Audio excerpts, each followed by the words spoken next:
ഒരു നാടാകെ കാത്തിരുന്ന കല്യാണം. വരൻ സൂര്യ, വധു മിത്ര. എന്നാൽ ഈ കതിർമണ്ഡപത്തിന് മറ്റു ചില ലക്ഷ്യങ്ങളുണ്ട്. ആരും മറക്കില്ല ഈ കല്യാണ ദിവസം. കാണാൻ കാത്തിരിക്കുക. സ്വയംവര പന്തൽ എല്ലാ ദിവസവും രാത്രി 8 മണിക്ക്. ആരോടും എന്താ കാര്യം? ചേച്ചിയായിരുന്നു. ഗോപാലൻ ഗിരിയേട്ടന്റെ വീട്ടിലേക്ക് വന്നിരുന്നു. ആ, അതിൽ അത്ഭുതമൊന്നുമില്ലല്ലോ. അവന്റെ കൺകണ്ട ദൈവമല്ലേ.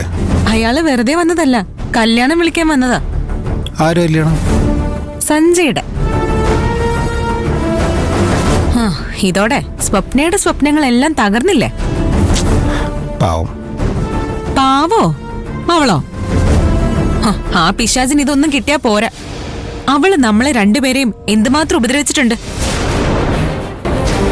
സഞ്ജയ്ക്ക് വേണ്ടിയല്ലേ അവള് വക്കീലിനെ നൈസായിട്ട് ഒഴിവാക്കിയത്. ഇപ്പൊ ആ ബന്ധം തകർന്നപ്പോ ചെറിയൊരു സന്തോഷം തോന്നുന്നില്ലേ?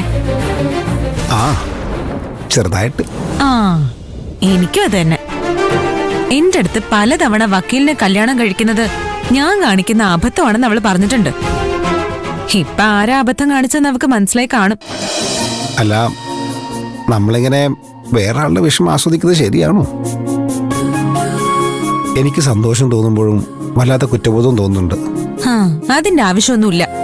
നമുക്ക് ബുദ്ധിമുട്ട് വരുമ്പോഴൊക്കെയും അവളും ആസ്വദിച്ചിട്ടില്ലേ? നമ്മുടെ മുഖത്ത് നോക്കി കുറെ പുച്ഛിച്ചിട്ടില്ലേ?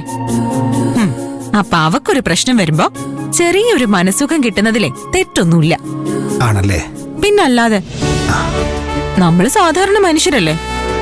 നമുക്കിഷ്ടമില്ലാത്തവർക്ക് ഒരു പണി കിട്ടുമ്പോ ഏതൊരു സാധാരണക്കാരനും സന്തോഷിക്കും.